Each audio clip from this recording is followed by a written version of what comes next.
you're all very welcome along to another episode of the Gaelic Statsman podcast. It's a long time since there's been a podcast on this channel. Obviously, I've been busy with sort of star stuff, college stuff, and all of that. And now I am back with the club championship. Obviously, the provincial championships are coming into fruition. Obviously, the Leinster championship has already kicked off, and every other provincial championship will kick off this weekend. The Munster hurling has kicked off as well.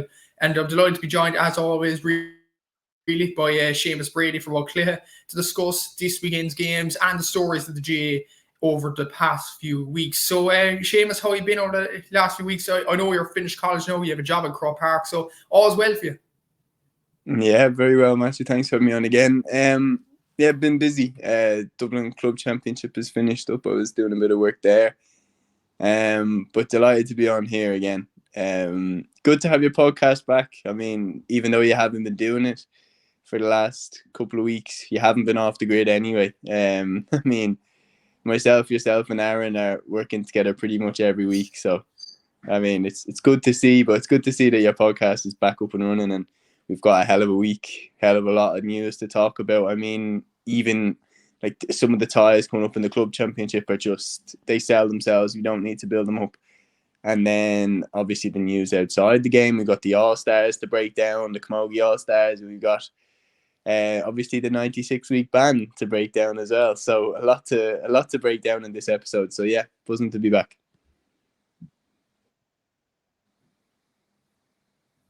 Exactly. So, and we will start with the week in Gaelic Games. And it's been an eventful few weeks in fairness with the weeks in general. I know there's been no intercounty action or anything like that, but there is some managerial appointments, there's retirements. Obviously, we won't have time to go into every single one of those on this podcast because there's been a lot of them, like even the retirements last week, Niall O'Mara. Look, I'm even making a retirement team, but I usually do at the end of the year. And I noticed there's 3 tip players already in it: Seamus Cannon, John O'Dwyer, and Niall O'Mara. So it probably just epitomises where tip hurling is going, but we probably will talk about retirements in another day or another episode. But right now we'll talk about the Camogie All-Stars. And some interesting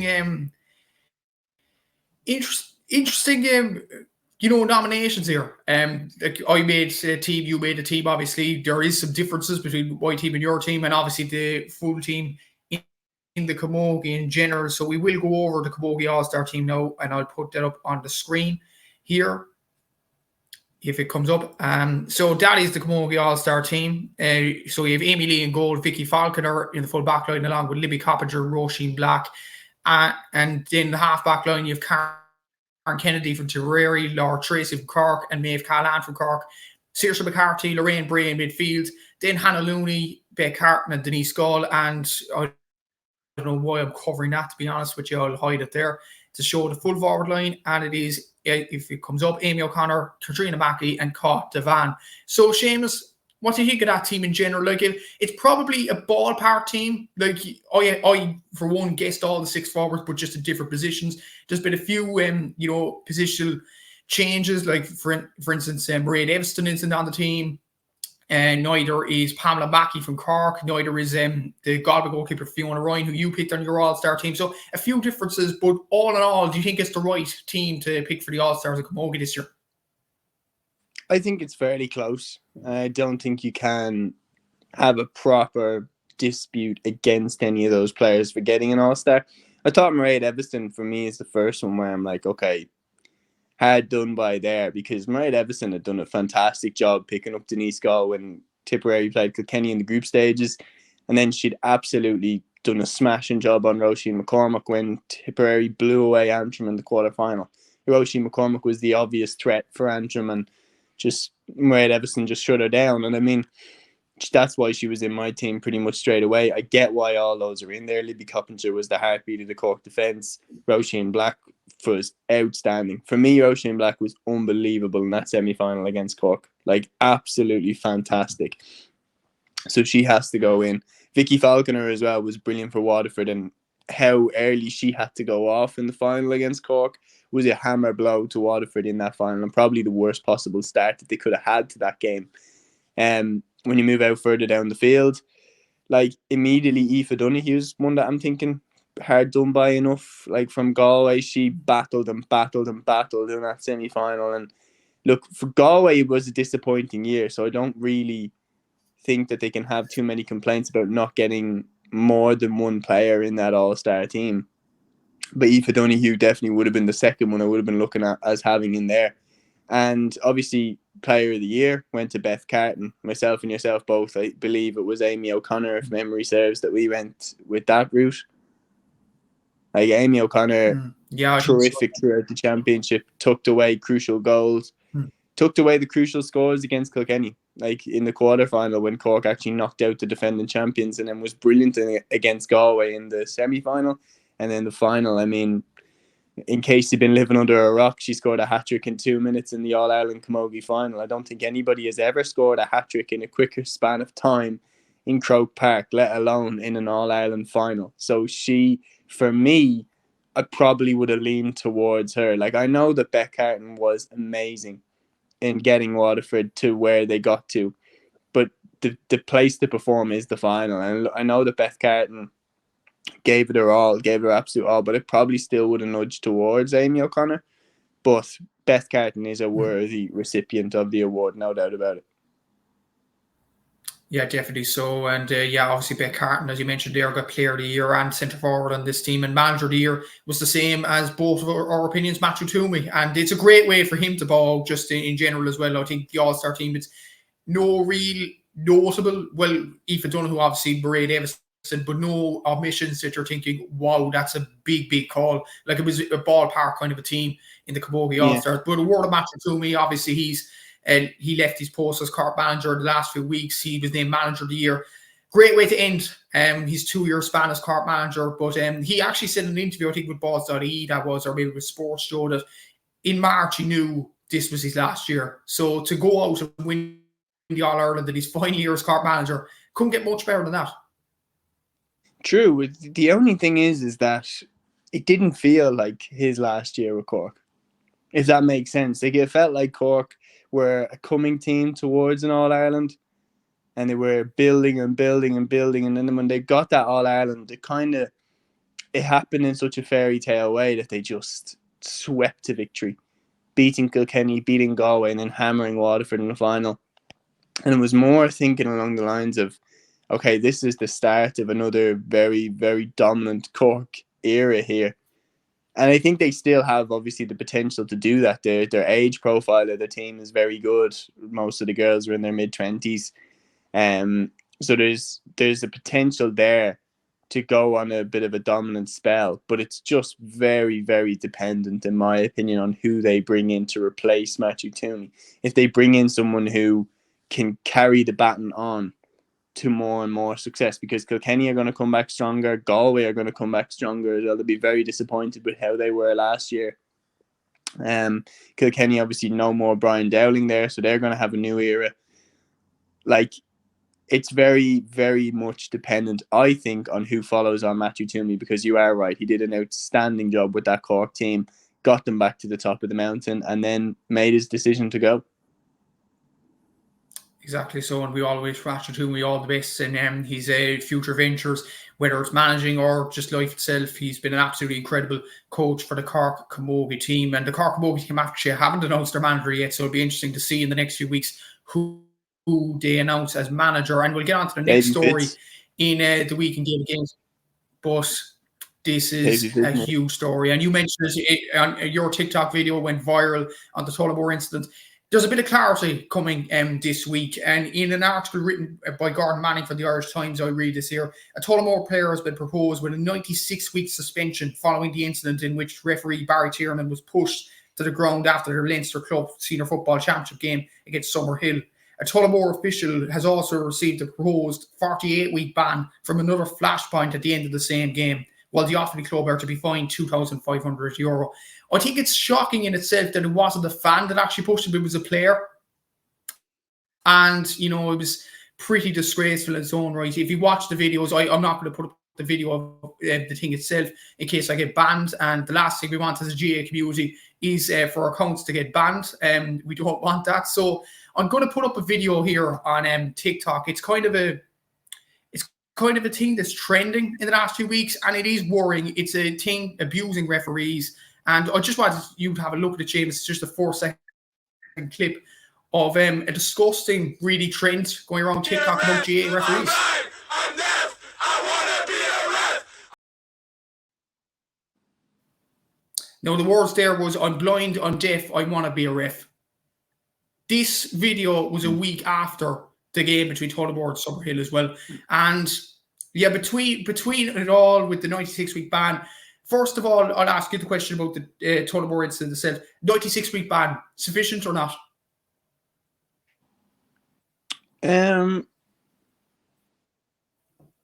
Tough to say. I probably would say just about. Just about for me.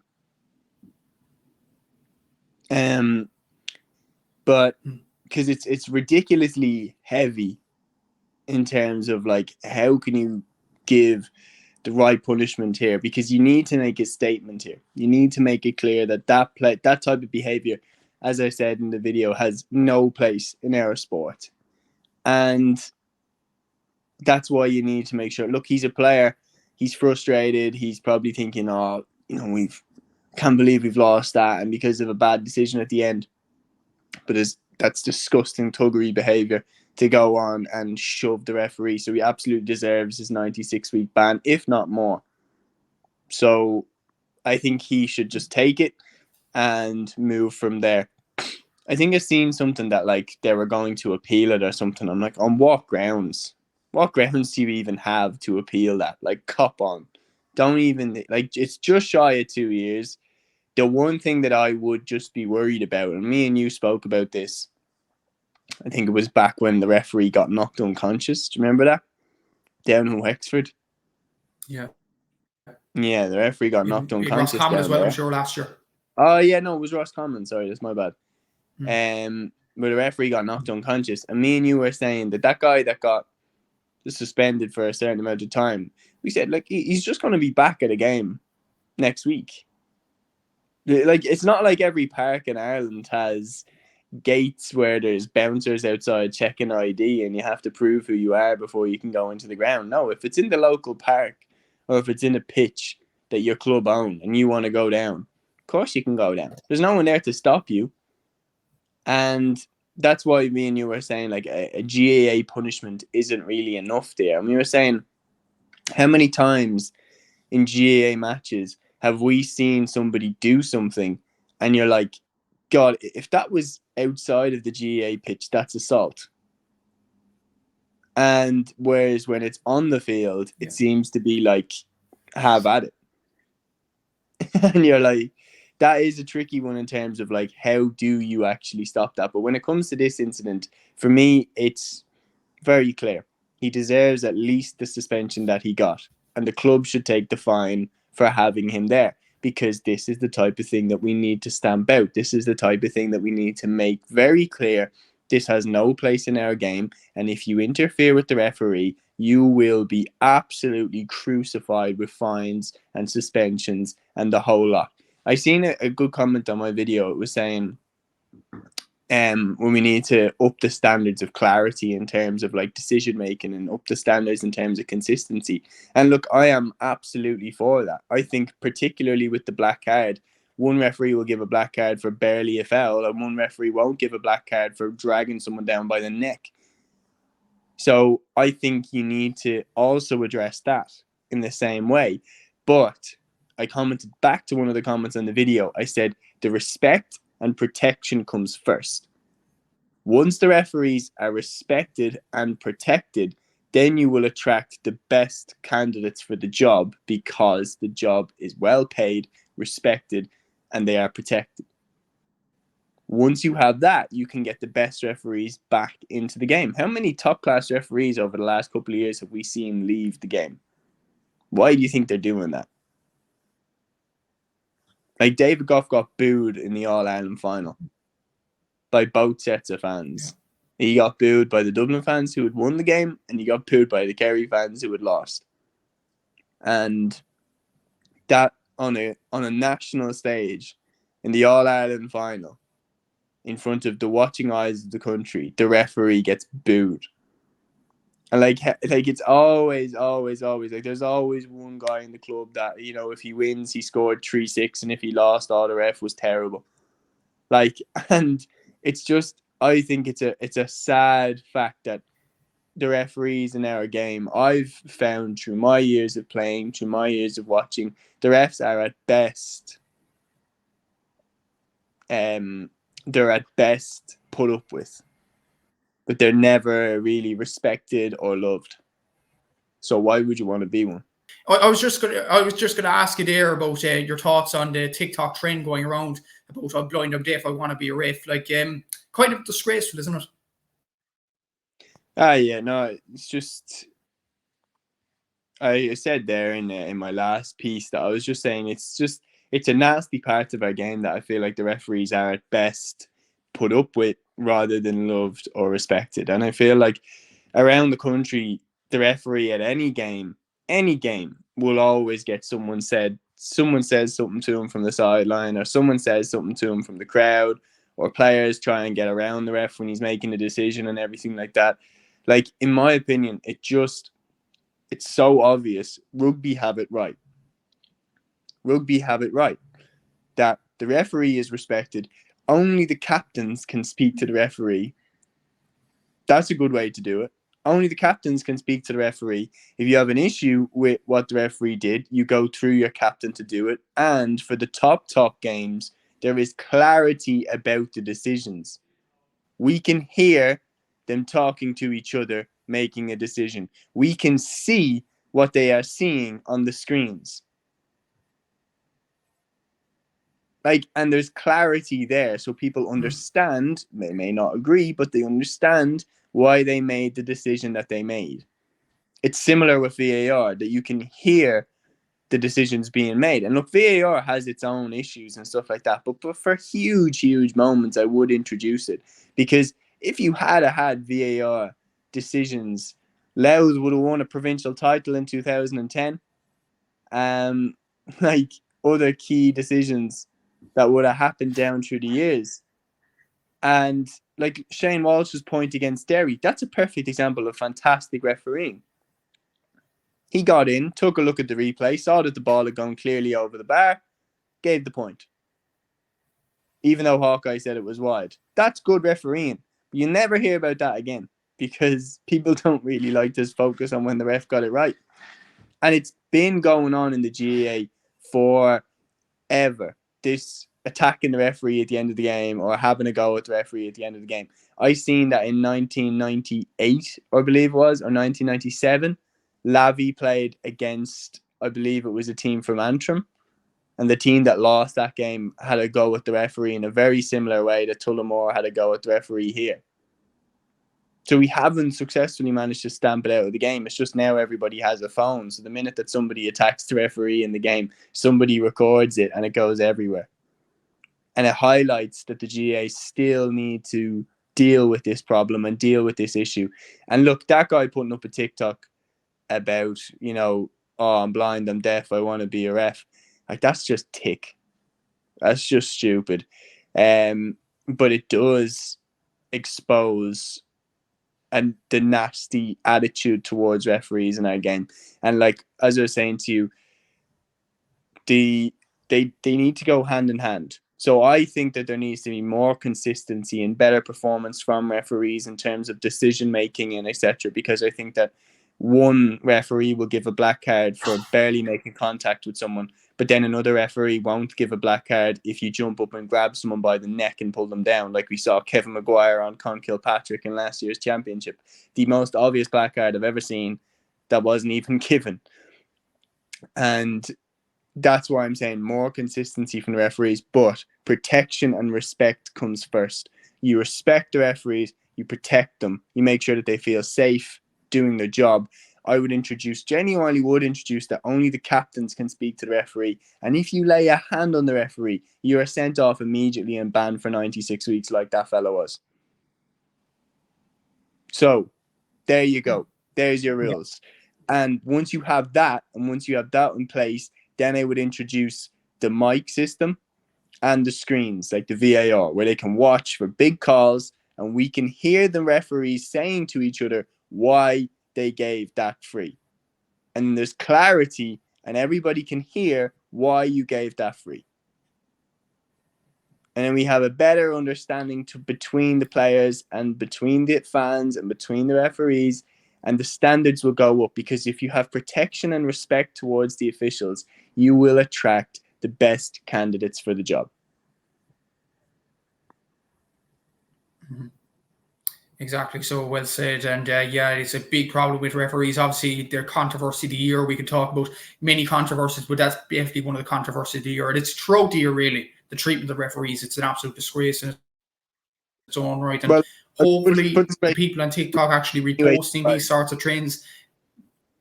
Were you in any way surprised when you saw the Tullamore incident?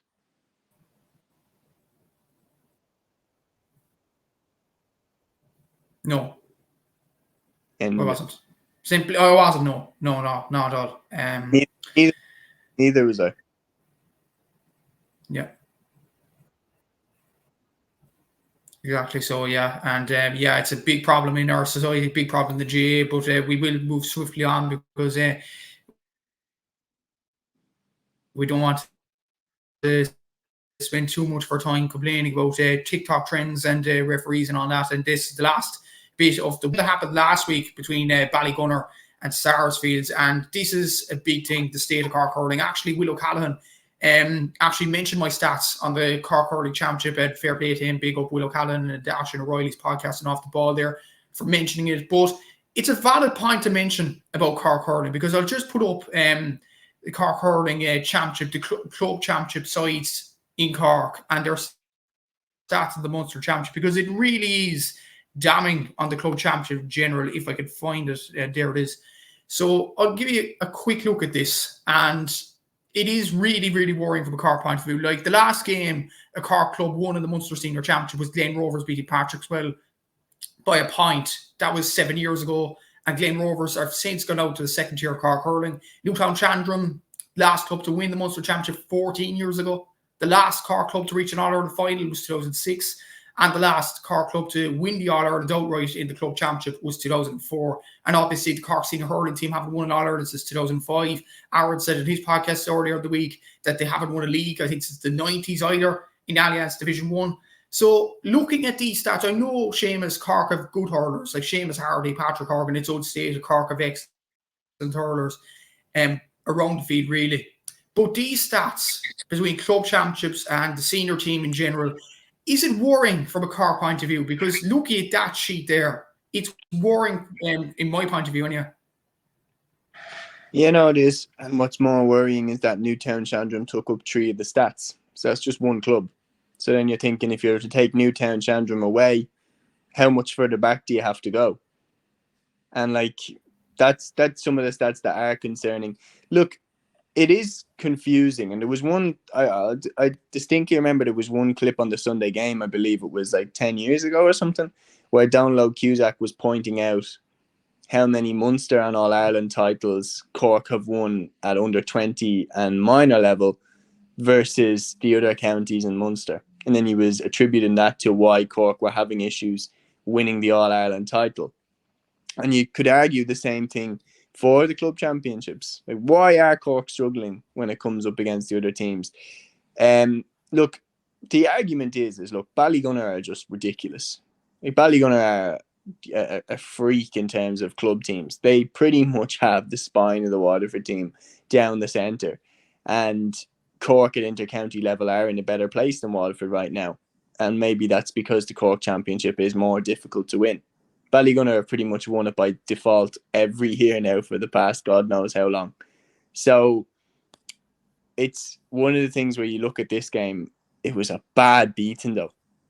Like off the top of my head, what was it, 220 to 9 points or something? Like that's pretty bad. Yeah, it was, exactly. So like not even to concede 220, but to only score 9 points is really, really concerning for Sarsfields. And look, for Cork, that's a tough defeat to take, because that was the team that was going on to represent Cork in the club championship. We'll see how Ballygunner get on now against the next team, because if Ballygunner mop the floor with the next team that they play, which who I believe is going to be in the Piershig, that will, it is, yeah, that will put the Sarsfields defeat in a bit of perspective. If they mop the floor with the Piershig, you can just say, okay, well maybe Ballygunner are that good. But Sarsfields did not represent themselves in any way, shape, or form to the level where they are capable of. And that one will hurt for a long, long time. And for Cork hurling, look, they haven't won an All-Ireland since 2005. The one, I suppose, asterisk I would put beside that is they were 10 seconds away from winning the All-Ireland title in 2013. Like, Donald O'Donovan hit that miracle shot to get the replay, but Cork were on the brink of an All-Ireland title in 2013. Look, that still would have been 10 years. That still isn't good enough for a county with the resources and the teams that Cork have had over the last 2 years. Look, Limerick have just come along with a team that is just simply too good. And it's going to be interesting to see who can stop them. But for Cork, that one's a tough defeat to take. It is, yeah, and added on to the fact as well, Sarsfield's only scored 5 points from play in the game, which is a shocking stat really in hurling. They had a 37% shot accuracy, I think it was, which was absolutely damning. And Ballygunner playing the Piercing next, but I have to imagine the Piercing will actually put up a real test of Ballygunner. We'll discuss that game in the podcast probably next week. But finally, we will get on to the club games this weekend. And we'll start off with the game shown live on RTE at the weekend, and it is Trillick against Crossmaglen Rangers. This game is on at 7:15 live, I think, from Oma in Healy Park. So interesting game this, but we would have thought in the Tyrone Championship it would have been Errigal Kieran to come up against Crossmaglen, but instead it is Trillick. Fair play to them, county champions, without Matty Donnelly as well, which is an outstanding achievement from their point of view. Crossmaglen though have a good team, and you'd be thinking, like, they lost to Ballybay last year, and this is probably the opportunity where you think Crossmaglen have to win this game. If they don't win this game, maybe it's a chance kind of missed, because last year against Ballybay they were expected to win. They didn't. They're expected to win now this weekend. Can they right the wrongs from last year? I think they definitely can. They have the forwards to do it. There's no question about that. The O'Neill brothers, Keane McConville, Jamie Clark, like, that's as star-studded as it gets. I think when they look at this, Trillick surprised Errigal Kieran with their intensity in the Tyrone final. And look, they were 4 points clear at one stage, and Trillick got reeled back in by Errigal Kieran. But in the sense of this, the Tyrone Championship again, no team has gone back-to-back in Tyrone since 2005, and they absolutely flake hell out of each other, so that by the time they get out of Tyrone, they're almost not ready for the rest of the championship. Crossmaglen got through the Armagh Championship pretty easily. They weren't taken to extra time by anybody. Like, Trillick had to beat Errigal Kieran in the final after extra time. That goal proved to be the difference. Going into this game, it's a cracker, and I'm delighted that this is on RTE, because, like, this is a game that everybody's going to want to see. The champions of Tyrone versus the champions of Armagh. Some top class players on display. Like, you got Rian O'Neill, you got Lee Brennan. Like, it's going to be a mouth-watering clash between these sides. I would lean towards Crossmaglen, but the last time I picked against Trillick, they went and won. So I am cautious to go against them again. But I think if Crossmaglen fire, I think they're a tough team for any club in the championship to stop. Because if they fire and hit top form with the forwards that they have, I think you could argue they have right up there with Kilmuckle Crokes, I would say, is best forward line left in the championship. That's how confident I am in their forward line. So if they fire, I think they'd be difficult to stop. They definitely would. Like, not just Rian O'Neill, but Keane McConville as well. Excellent footballer. Oisin O'Neill back into the team after an injury, I believe, as well. Like, if Jamie, I don't know, has Jamie Clark played much games this year? If he has, that's another big firepower talent to have. So, yeah, I'd back Crossmaglen as well to win this game, but I'd be wary again of last year. They struggled against Ballybay. I think they were very good in the first half, but then Ballybay and Paul Finley and the rest took over completely in the second half. And could it happen again with a Saturday night game? I'm not entirely sure. I'm going to go Crossmaglen to win it, because I agree with you in the Tyrone Championship. It is competitive, but they knock lumps out of each other. Simple as. And Trillick and Errigal Kieran, it's worth noting as well, that game went extra time. So Trillick, it's going to be hard to come back after that and go on and win this game against Crossbaglen. The next game in the Ulster Championship, and it is including the All-Ireland finalists from this year. Watty Graham's Glen, they're coming up against Erin's own Carrigan from Antrim on Sunday at 3 o'clock live on Ulster GA TV. Really, you have to back Watty Graham's Glen to win this game. Like, they have Kieran McFaul back in the team. They didn't have him last year. That's another big player to have. You still have Conor Glass. You still have Emmett Bradley. You still have Conor McGuckin. You still have Danny Talon. You still have these sorts of players. Carrigan, I'm sure, will make it hard for them. They'll make it a battle in the first half, but you just have to imagine Watty Graham's Glen will come through. Yeah, no, this game won't be a pretty game. This will be a really tough, scrappy game. Carrigan will try and make it as difficult as possible for Glen to do their thing, but I think this will be a controlled Glen victory. Like, as Luke put it on our podcast, they're just a smooth machine now. Watty Games Glen, they just know how to win. They know how to get over the line. And what they tend to do along with Kilmacud Crokes is they make you play on their terms. They smash you in the first 20, 25 minutes to get 4 points clear, and all of a sudden then you're chasing the game and you have to come to them. That's a consistent trend with Kilmacud Crokes. It's a consistent trend with Watty Graham's Glen. I think they'll win this game by about 4 or 5 points, and the game will be played on their terms for the entire game.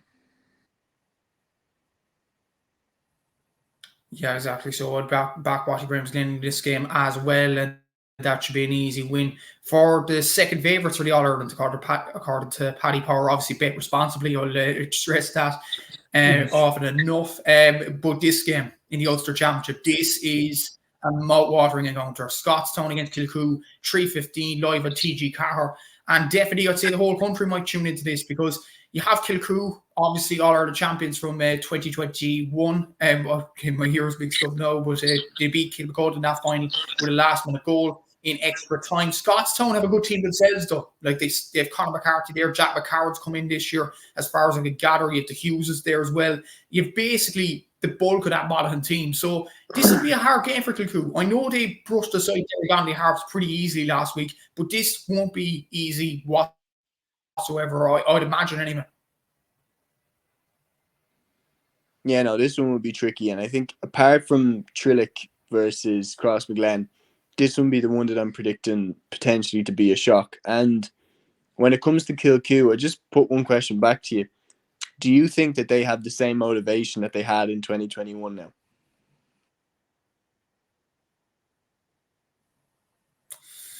It's a tight one. It really is a tight one. Like, I think they might have, because they have a new manager, obviously, in Carl Lacey. He'd want to stamp his authority, and like, he's auditioned for this Kilcoo, I would imagine anyway, is for the Donegal job once Jim McGuinness finishes his second tenure. So Carl Lacey will definitely be urging his Kilcoo players to do it for him as well. And you've Conor Laverty there. Like, in general, I think Kilcoo have more leaders there now than they did in 2021, mainly because they have more experience, and as well as that, they have Conor Laverty there, who's a player. Obviously, the Down manager, that's incredible in its own right. You have Carl Lacey, the manager, who obviously has an All-Ireland title to his name. He has Player of the Year to his name in 2012 as well.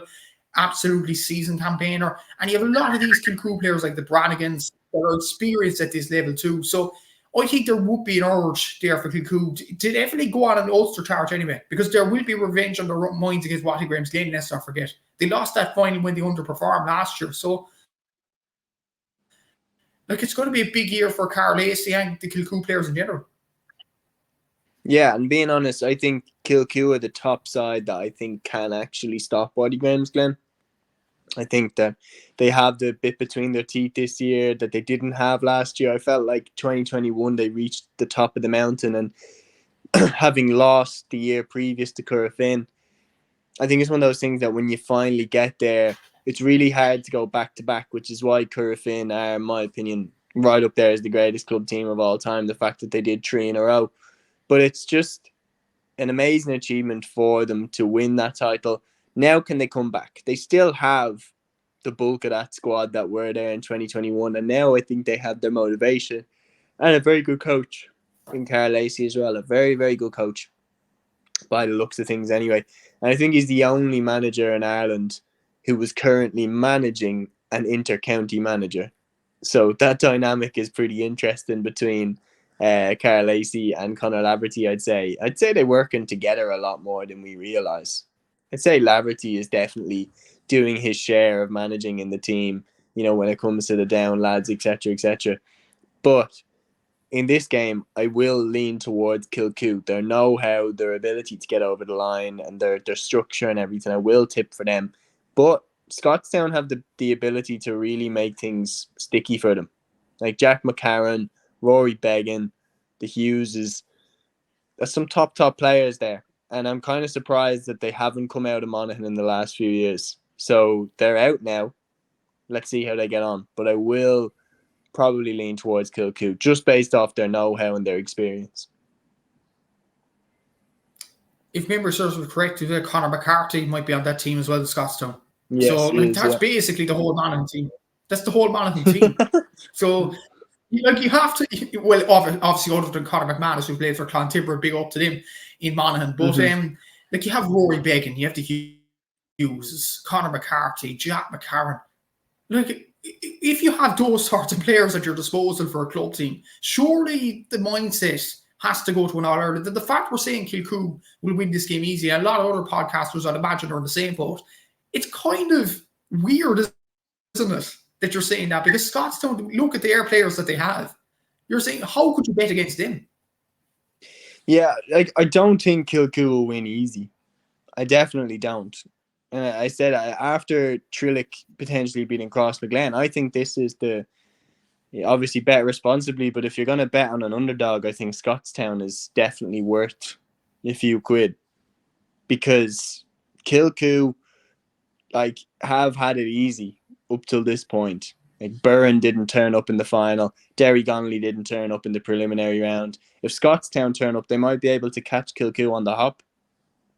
And I wouldn't be surprised if they actually do beat them. I'd be the slightest bit surprised, but I wouldn't be stunned. I wouldn't be like, oh, wow, Kilcoo are out. I would be like, Scottstown turned up. And I just think Kilcoo's know-how and experience will be crucial, because I think the game will be neck and neck going into the final 10, 15 minutes. And I think Kilcoo will be experienced enough to manage out the game from there. But, yeah, I wouldn't be surprised if Scottstown won.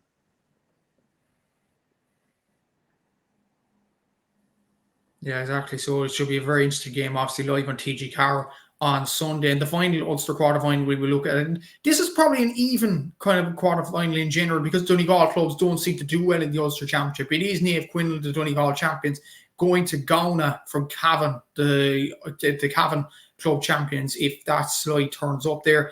That game is later on Sunday anyway. So, difficult game to call as well. Gauna obviously did very well to win that Cavan title there. I don't know why it's so slow today, but that game's at 4:30 p.m. on Ulster GATV.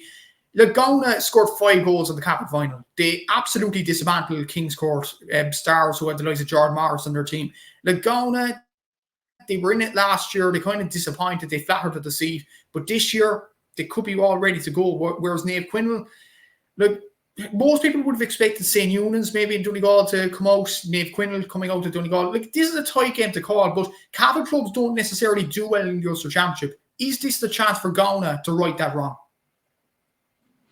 It is, because they're coming up against Naomh Quinlan, who don't necessarily have the best record in the Ulster Championship as well. So kind of which side can break their duck? I am going to go with Naomh Quinlan. Just saying it immediately. I was impressed with them throughout the Donegal Championship. Gauna, for me, looked incredible in the final against Kings Court, but I don't think they'll put 5 goals past Naomh Quinlan. Yeah, I would lean towards Naomh Quinlan just about on this. The Thompsons, players like that in the team who are really, really impressive. Like Kieran Thompson for me, and then obviously as well, you've got a certain McGuinness in the team, Charlie McGuinness, looking very impressive with the Christopher. But very impressive in that Donegal final. And yeah, I'm expecting them to get the victory here against Gauna. Gauna have been fantastic throughout the Cavan Championship and look like a team that when they get going, they're very difficult to stop. But I will go with Naomh Quinlan to get the victory there. Interesting. I'm going to go for Gauna to win this game. I just had that feeling that the Cavan champions could turn up in this game. Like, scored 5 goals in a county final was incredible. And I read an article recently, actually, I think it was on The Independent, and they wrote that only 2 clubs managed to score more than 5 goals in a senior football county final this year. Those were, we'll talk about another team that did that later on in the podcast, Clonmel Commercial, scoring 6 goals and Gowna scoring 5. So, like, they do have goals in them. They're probably the most attacking teams out of any county champion. So there's always the hope that Gowna could do it. So I'm going to go for Gowna to win that game and play Watty Gramsden in the semi-final. But you'd have to agree that whoever wins this game will have it very, very tough in the semi-final, whoever makes it out. And we'll move on to the Connacht Senior Football Championship quarter-final. And speaking of popcorn and exciting entertainment, you will find no other game that'll be more exciting than this game, I'm sure, this weekend. Ballina Stephenites against Fulham Irish in the Connacht quarter-final on Saturday at 6 p.m. on Connacht GA TV. And I'd say it's worth putting money to go and watch this game. I think it's €12 to watch this game. And yeah, completely, because Ballina Stephenites scored a grand total, an amazing total of 6 points in the Mayo final, and it should be an absolute cracker of a game. But you're putting all jokes aside, yeah, it's kind of a chance for Ballina to say to the punters that this was a tough Mayo final, and this is maybe a chance to put Fulham Irish to the sword and show the attacking talent that they do have. Like, Evan Regan's an outstanding player, Patrick O'Hara in the back line as well, I'm sure, is well able to come up the field. Fulham Irish, being honest, I don't know much about them. They were the London champions. Owen Mulligan used to play for them. Larkin Mulvey, actually a former London player, manages the team. So no better London man or London GA man to manage the team than Larkin Mulvey, obviously the top scorer for London in 2013. So do you think Fulham Irish should make it tough for Ballina in this game, or do you think Ballina will ease home? I think Ballina should ease home, but you're right about the entertainment factor. €12 for this game. Is it actually? I think it is, yeah. I think it might be 10 or €12 to watch on the live stream. That's as much as that's as much as the ticket to the Dublin final. The Dublin football final between Crokes and Bowden. Seriously? Wow. Yeah. Yeah. Just very interesting there. Like, I mean, which one would you have rather to go to? I think this game, Ballina have a lot to live up to now in this game, because that final against Brafey was awful. Like, Brafey scored 1 point from play. I think Ballina scored 2 points from play in the entire game. Like, that's tragic. And Ballina just had a little bit more attacking ability about them. Brafey definitely seemed more defensive out the two, but Ballina definitely didn't help. And I think, look, let the leash off the players in this game. You will beat them if you go 15-15. Let Evan Regan go. Let Conor McStay go. Let them strut their stuff. And you get through this game and have a bit more confidence going in, where you will come up against the likes of Currafin, who are extremely confident in these stages. Yeah, exactly. So, like, Fulham Irish, do you know much about them? Do you think they'll put up a challenge in this game? Similar to yourself, I don't know a huge amount about them. I know that the day that they won the senior final was also a double for the club. They'd won an intermediate final on the same day, so it was a very successful day for them when they won the London Championship. But I would be stunned if they come anywhere near beating Ballina, and I think Ballina should put this game to bed pretty easy. Like, they've got a strong team. They've got the likes of David Clark, Pádraig O'Hara, Sam Callanan, Conor McStay, Evan Regan. They should win. They should do, yeah. And even look at the other 2 players that I noticed on the team. Look at Scorpio there, Frank Irwin in midfield and Jerk Cafferty at full back. Like, Jerk Cafferty might not be a spring chicken now, but he's an experienced player to get around the pitch for Ballina, I'm sure. And we'll move on to the next Connacht quarter final, and this is the Roscommon champions coming up against the Sligo champions.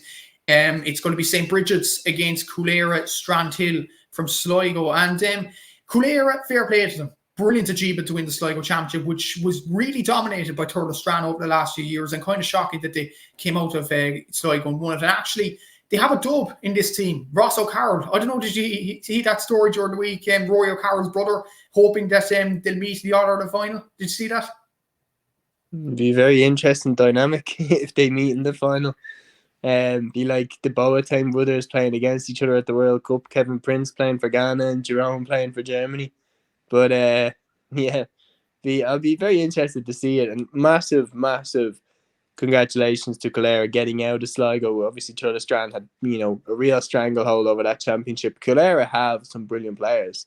Like Niall Murphy in the forwards is as good as you're going to get. But this game against St. Bridget's is very different. St. Bridget's have some cracking players, and they've a very proud history in the club championships. Obviously, All-Ireland club champions in 2012, beating Ballymun Kickhams in the final. They have the likes of Ben O'Carroll, who's just an outstanding forward.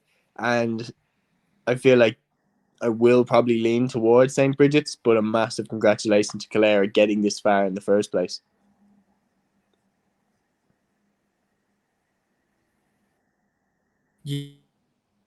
Yeah,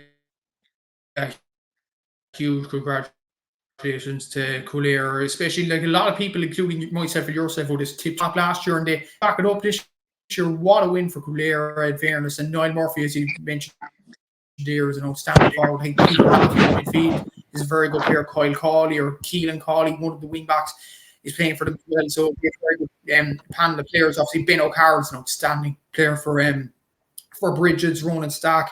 You have Brian Stack, probably one of the best fullbacks in the country, never mind in Connacht. So, like, St. Bridges definitely have a chance in going nearly all the way in Connacht, especially with their side of the draw, because the winner of this plays Mohill. So, an opportunity for one of these three sides to get to a Connacht final and eventually could even shock a like of a Corofin or Ballina in the final. Yeah, no, I definitely would be tipping Bridget's to make that final. I think that they will see the path that is developed there, and they don't have to face Corofin, and they don't have to face Ballina. I think it will be a Corofin versus St. Bridget's final. I know I'm saying that very early, but I just don't see it. I think your mic's nearly muffled there. Seamus. Oh, is it? Sorry. Apologies. How's that now? Yep, all good.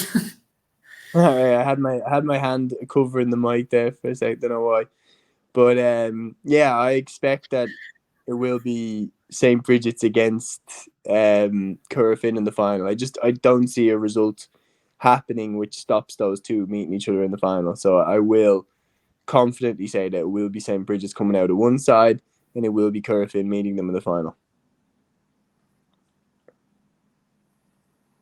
Interesting, yeah, and will definitely have a chance as well with Keith Byrne and all them in the team. But yeah, St. Bridget's are really, really strong, especially with the likes of Ben O'Carroll up front. You have the Stack brothers or the Stack cousins, two of the Stacks anyway in the back line. So, like they have some excellent players in Bridget's and will definitely be a threat to the club championship. And we'll move on to the Munster Football Championship, and we have a game involving one of my own county sides in Castlehaven against Cracklow. The Cork champions coming against Clare champions on Sunday at 1:30. The game's live on Munster GATV, or otherwise known as Stream Sport. And this game is on in Castlehaven. So this, for anybody that doesn't know, any listeners or podcast viewers that don't know, this is a place in probably the outskirts of Skibbereen. So it's basically in the middle of nowhere. It's a tough place for Cracklow to go, really. I don't know. Castlehaven definitely have the rights to do that. They definitely have the rights to play it anywhere they want. They are the county champions, and they are for a reason. But I just wanted to put up a clip here about what this is from Gaelic Games Fan TV. Obviously, credit to Aaron and his amazing work with Gaelic Games Fan TV. This is from a podcast from last week or the week before from Kevin Kennedy, who was on with myself and Aaron over the past few weeks. And he was talking about why Castlehaven won't win Munster and why Dingle and Clonmel commercials, who we'll get on to later on, will. And I'll just show you the clip here. Munster outright. You're not rating Cracklow, Castlehaven, no? No. I think Dingle, with their quality that I've seen them playing, is enjoyable, and it's attacking and free flowing football. And with Clonmel, they just had the experience of being there for the last few years, caused a bit of upsets over the way. And I think that'll stand them as in good state. But again, it's probably like that Nemo thing. Like I said, Matthew, I would have to sometimes James Horn says is right. I would have to agree with him too.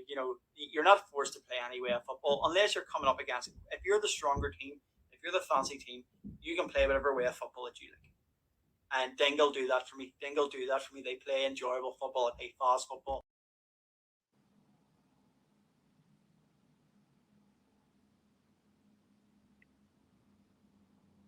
Kennedy there talking about why Castlehaven won't win Munster and why Dingle and Clonmel are favourites for it. And he was implying there that Castlehaven can't play a style of football that they like, whereas Dingle and Clonmel, whatever the game, whatever circumstances, can. So what's your thoughts on that? Do you think Castlehaven are going under the radar, or would you agree with Kevin's points there? I wouldn't rate Castlehaven as low as that. I think Castlehaven have fantastic footballers. I think the Hurley brothers and Mark Collins and players like that are absolutely fantastic, and I would put them in the same league as, to be honest, Clonmel and Dingle. Like, Dingle have won the Kerry club championship, but are we just forgetting that they got absolutely stuffed by Mid-Kerry? Are we just forgetting that? Okay, like, I know that the Kerry County Championship doesn't make sense, but are we just forgetting that Dingle got stuffed in their last game?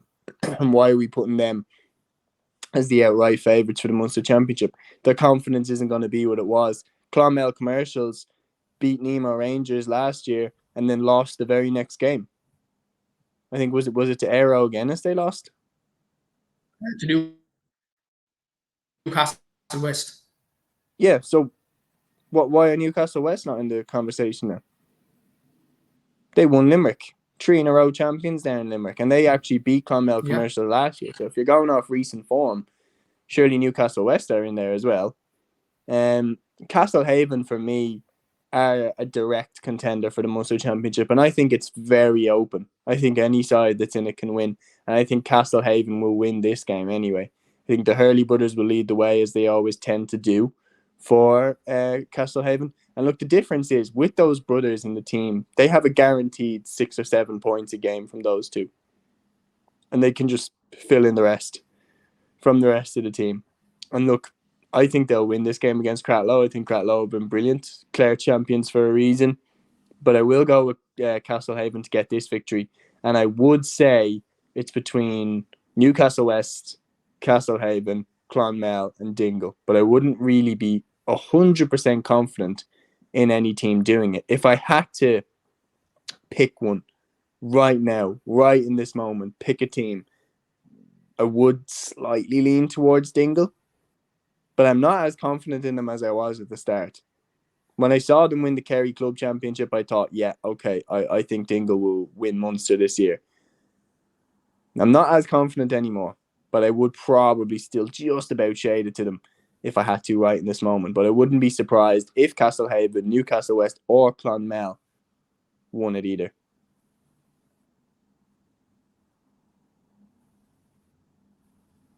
Yeah, it's interesting points, all right. And we'll talk about Dingle probably in the next few weeks once they know their semi-final opponents. But Castlehaven, you mentioned the talent that they have in that team. Cratloe, a few players there. Obviously, Colin Collins is apparently doing work at the backroom team there. You have Collins brothers and Podge and Owen in the team. I think his name's Owen anyway. And you have Tommy Rooney from off the ball and wing forward in this team. So a bit of a story there for you. So do you think Cratloe could put up a challenge really to Castlehaven in this game, or is the Clare Championship just not that strong? I think Cratloe definitely can put up a challenge, and I think they will do themselves proud. Like, they're Clare champions for a reason, and they will carry that confidence in. I mean, to take the title off Aero Guinness, who are really, really strong now in Clare, is something to sit up and take notice of. But I probably still would just about shade it's Castlehaven.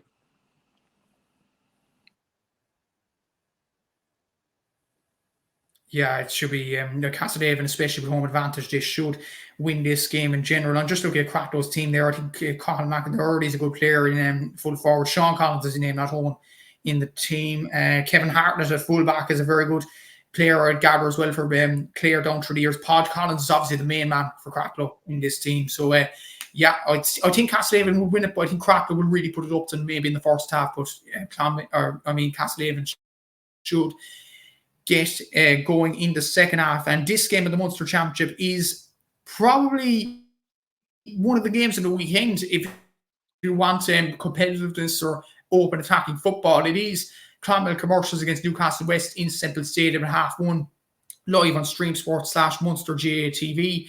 And Clonmel scored 6 goals in the county final against JK Brackens, an incredible performance. And you have 2 diamonds up in the forward there, and you've Kevin Fahy in the back line there as well, who's an excellent player. So I was just saying about Clonmel's talent there, that they have Sean O'Connor, they have Mikey Quinlivan, they have Kevin Fahy, they have some excellent players. Nearly all the play, if you're to make a Tipperary team of the best footballers, Clonmel would take up most same positions. Newcastle West, good team, very good team. They beat Clonmel last year in that very ground in Semple Stadium where the game is going to be played this weekend. But they had a county final last weekend in a very tough game against Adair. They beat them 3-5 to 13 points. It was an excellent game of football, I have to say. Owen Hurley scored 2-4. He'll definitely be a main man. Ian Corbett was an excellent form as well. Brian Nix is an excellent young player. So was Aaron Neville. Maybe Sean Geraghty could come off the bench. Ruan O'Connor. So they do have very good players, Newcastle West. I'm not sure if Cian Sheehan would have played in this game. I think he went travelling to Australia. He was back in the crowd in the Limerick final. I'm not sure will he play this Sunday. But tough game to call this. It really is Newcastle West Clonmel Commercials. Who are you backing? I know that I brought up how Newcastle West won this game last year, but I think Clonmel will get it this time. I think Clonmel underestimated Newcastle West last year. I think that they were caught on the hop by them. So I will go with them to right the wrongs of last year. I am going to go with Clonmel to get the victory. I think their forward line is fantastic. Michael Quinlivan, Jason Lonergan, Sean O'Connor. It's really, really strong. And I will go with them to get the victory in this one.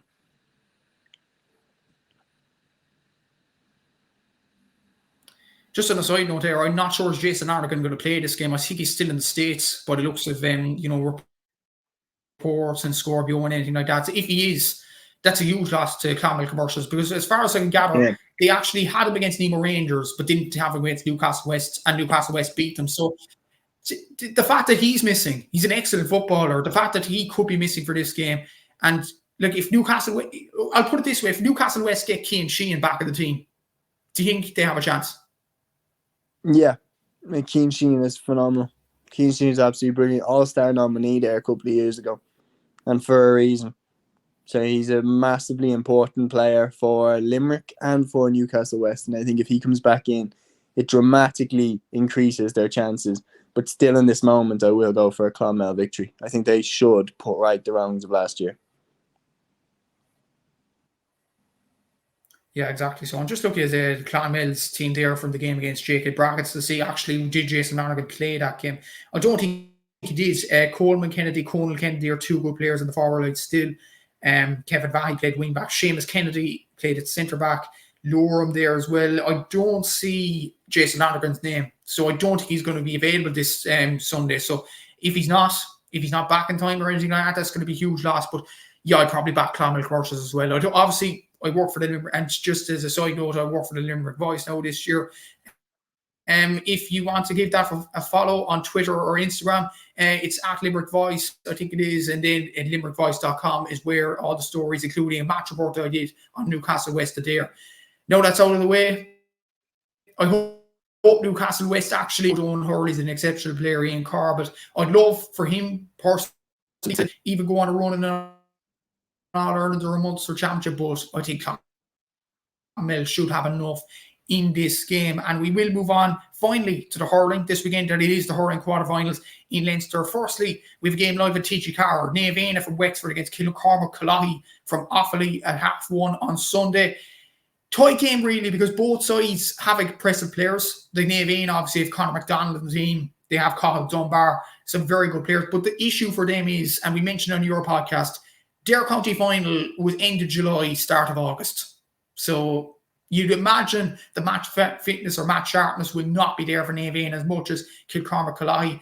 I was hearing on a podcast with Will O'Callaghan and Ashley O'Reilly during the weekend off the ball that club's on a high. They won, I think, the Senior A football, which is the second tier football championship as far as I can gather in Offaly. They won a junior title in their second team. And obviously the hurlers won the county title in Offaly in the first tier. Adam Screeney's obviously the guy to watch. He's an outstanding hurler. We've seen him in the under-20, let him fly in the Offaly, for the Offaly team. They reached the All-Ireland final to play Cork. But like, would you back Kilcormac to win this game? Will Adam Screedy be enough to get them over the line, or do you think Naveena?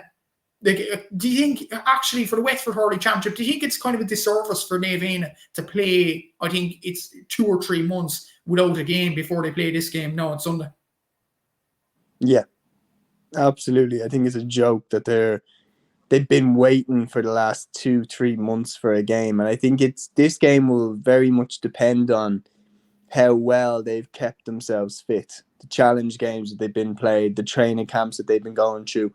And I actually am going to go with Kilcormac Cloughey to get the victory. I think Adam Screeney is just a bullet. I think he's an outstanding player, and will be a star for years to come. And I think on top of that, the ability that is in that Kilcormac Cloughey side and the victories that they've had and the role that the club is on, I think they'll carry that momentum right into this game. And I think they're actually going to turn Naveena over. Wexford teams haven't really done well in the club championship over the last years, and I think that their structure is very much a reason for that. And I think this victory for Kilcormac Cloughey will highlight that even further. So I am going to go actually with Kilcormac Cloughey to turn them over. And just looking at Kilcormac Cloughey, they actually beat Shinrone in the Offaly final, obviously the winners of the Offaly Championship last year, 326 to 38. That probably epitomises 18 points. That epitomises what a good side they actually are, and maybe could be a dark horse for Leinster in general. Obviously, Adam Screeney is their main player. They've Colin Spain there as well. Charlie Mitchell is the guy wing forward. That's another of the under-20s for Offaly who did so well this season. So they'll be definitely a team to watch in this Leinster Championship. Naveena have some excellent players, but I just think it's a disservice, as you mentioned there, that they're playing a game 2 months after their Wexford hurling final, and I think the match just won't be there, unfortunately, for the Wexford champions. We move on to the next game, and it is Rahardy against your own county club, Naveena. Obviously won the Dublin Hurling Championship at a canter against Ballybone St. Enda's without the likes of Donald Burke in the team. And Donald Burke, obviously the Dublin talisman, and to do a Dublin Championship without him, that's incredible from Naveena. And fairness, Rahardy, I heard they've Killian Doyle in this team, obviously the main guy for Westmeath. So I'll put this to you, they've home advantage, they've Killian Doyle in the team. Can Rahardy pull off a shock against Dublin champions on Sunday? They definitely can, because Dublin champions down through the years getting out in Leinster have been there to get caught. I mean, you look at Kilmacud Crokes getting beaten by, what was the name? The Laois side, Stephen Pickymar and the team. Clock Balacolla beat Kilmacud Crokes in the Leinster. Yeah, beat Kilmacud Crokes in the Leinster Championship. No one saw that coming. This game is dangerous for Naveena if they don't approach it in the right mindset. Look, on paper, they should win. They have a fantastic team. Liam Rush at centre-half back, still going strong. The Burke brothers in defence have really impressed me. Midfield, they have Brian Ryan from Limerick, who's really impressed me in that final. And in the forwards, I know they don't even have Donald Burke in this game, but they still have the Curry brothers, Sean and Colin.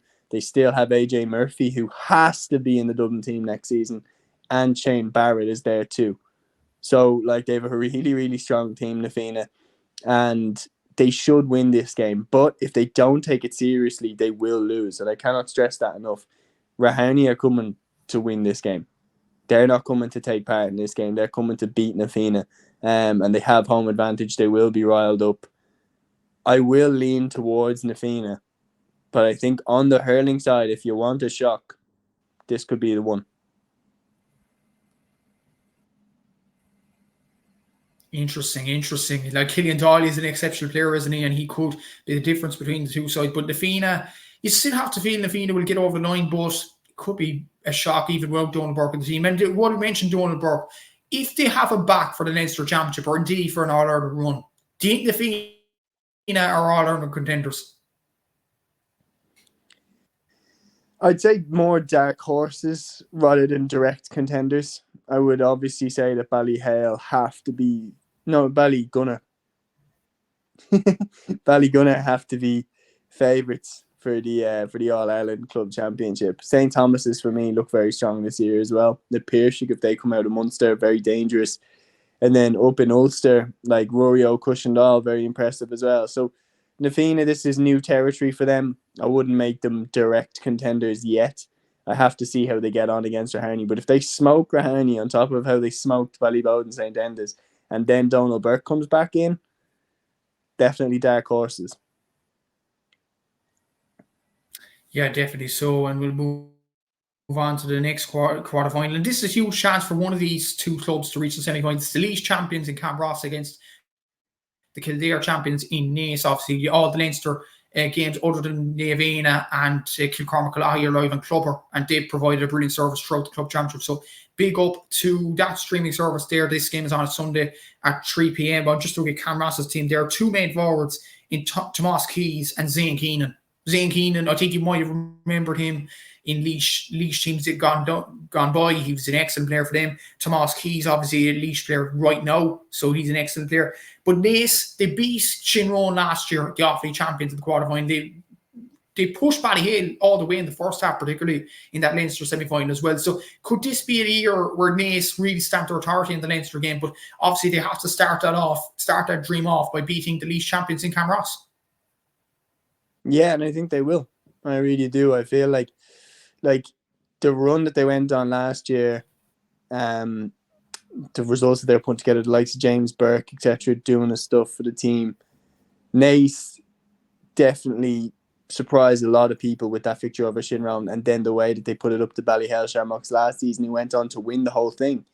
Kildare hurling in general is on the rise. Look, I know they had the relegation at inter-county level, but they will come back, and they did themselves proud in the league. I just feel like they have to, first time was nice, now do it twice. Go and beat Camross, stamp your authority, as you said, on the championship.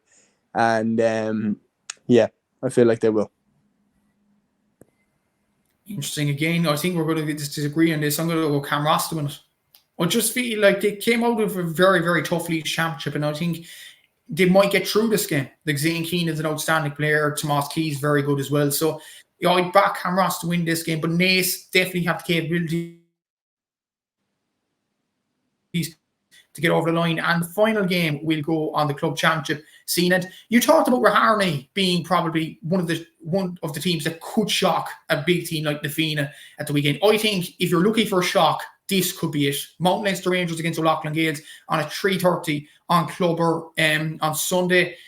O'Loughlin Gaels, brilliant win in the Kilkenny Championship. They have the likes of Hugh Lauder, Paddy Deegan, Mark Bergen, who was an excellent scorer in chief for them as well. They beat Ballyhale in the final 20 points to 19.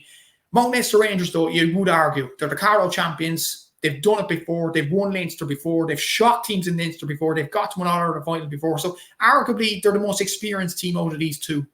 Do you think that would be enough to take them over the line? If they do, what a shock it'll be. Yeah, this is a real danger one for O'Loughlin Gaels. I think it's one of those where Mount Leinster can't beat them, but O'Loughlin Gaels can lose to them. If they take their eye off the ball, they will get caught in this one. I don't think they will. I think O'Loughlin Gaels will win this game. Do not make the mistake and slip up after you've beaten Ballyhale Shamrocks. I think they should make the most of the opportunity that they have and try and go on and win Leinster now, because they've taken out the All-Ireland Club champions, so why can't they go the same? They've Mikey Butler as well on top of all the players that you mentioned there. So I think they should win this game, but it will be a tricky one. It will be definitely. Like, look at Mount Leinster Rangers here, team here: Kevin MacDonald, Chris Nolan, John Nolan, Dean Tobin, Fiacre Fitzpatrick. Like, they do have some very good players and the history to build as well. So if you're looking for a shock, I think this is probably could be the bet of the weekend, to be honest with you, because like Mount Leinster Rangers, they have the history. They seem to have the players that are on the Carlow team. Who's stopping them? And with O'Loughlin Gaels as well, fair play to them for beating Ballyhale. But I feel like every time a team shocks another team, like a prime example, Clonmel Commercials against Nemo Rangers, it's a perfect example last year. Clonmel shocked Nemo. Then the next round they lose to Newcastle West. Like, it could happen to O'Loughlin Gaels easily. Yeah, definitely good. And that's what I'm saying is that it's on them. If they keep their eye on the ball, they'll win this game. If they take their eye off the ball, they can lose it, and they might. So they have to stay focused, stay ready, and then see what happens. But I feel like they should win this game.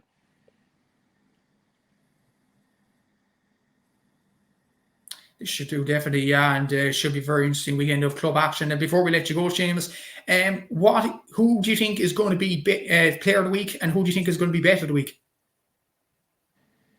Player of the week and bet of the week. Bet of the week, I'm going to say, like, as in an outside bet, Scottstown to beat Kilcoo. And player of the week, tricky one. I will go with Michael Hurley from Castlehaven. Put up another good performance against Cratloe as Castlehaven get the win. Or, if it's not Michael Hurley, Rian O'Neill as Crossmaglen beat Trillick live on RT. Interesting picks there. So there's a load of games, so I'll definitely have to pick something else. Bet of the week, I'd probably go Mount Leinster Rangers to beat O'Loughlin Gales. I think O'Loughlin Gales, before anybody goes at me in the comments, I think O'Loughlin Gales will eventually win it. But I think that is definitely worth putting a punt on because Mount Leinster Rangers do have the history, they have the temperaments and all that. Player of the week, I'm going to go... It's a tough one, actually. I'm going to go Sean O'Connor for Clonmel Commercials.